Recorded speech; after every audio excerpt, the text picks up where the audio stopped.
नमस्कार. ऑनलाईन फॅमिलीचं माझ्या चॅनलवरती हार्दिक हार्दिक स्वागत आहे. आज आपण अननस, आवळा, संत्र्याची सालं, संत्रा, अर्धा आवळा मी चांगला किसून घेतलेला आहे चाळणीवरनं. व्हिटॅमिन सी युक्त आवळा, अर्धा आवळा आपण किसून घातलेला आहे.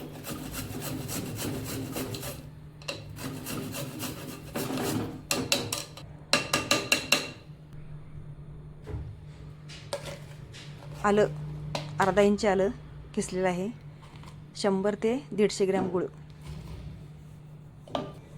2 ते 2.5 इंची दालचिनी. गूळ आपल्या हाडासाठी उपयुक्तच आहे. 1 मिरची, संत्र्याची सालं, संत्रा, अननस आपण 250 ग्रॅम सालीसह घालणार आहे यात, आणि पाणी. कांजी तयार झाली की आपण यात अर्धी कांजी अर्धं पाणी असं घेऊ शकतो. हे अर्धा लिंबू. लिंबूमध्ये पण व्हिटॅमिन सी भरपूर प्रमाणात असते, जे आपल्या बॉडीला आणि केसांना फार उपयुक्त आहे. पुदिन्याची पानं. पुदिना आपलं पाचनशक्ती वाढवते.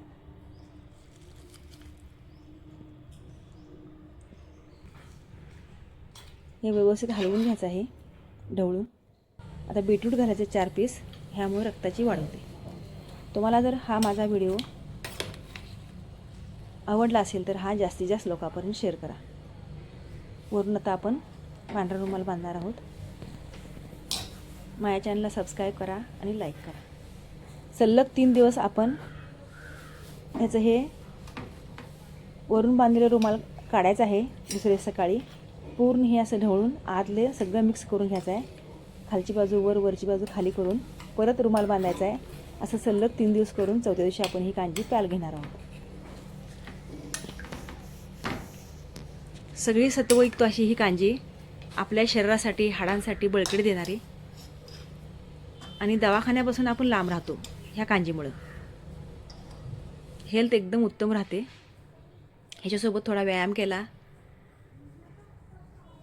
की बस आपल्या घरापासून दवाखाना लांबच राहतो. एक वेळा हे नक्की करून पहा. माझा हा व्हिडिओ जास्तीत जास्त लोकांपर्यंत शेअर करा. माझ्या चॅनलला सबस्क्राईब करा आणि लाईक करा. बघा आता हे असं बुडबुड येतात 3 दिवसानंतर. हे पूर्णपणे आपलं फर्मेंटेशन झालेलं आहे. आता एका चाळणीत आपण हे गाळून घेणार आहे. आणि हा वरचा जो चोथा आहे तो तुम्ही झाडांच्या मुळासाठी घालू शकता खत म्हणून.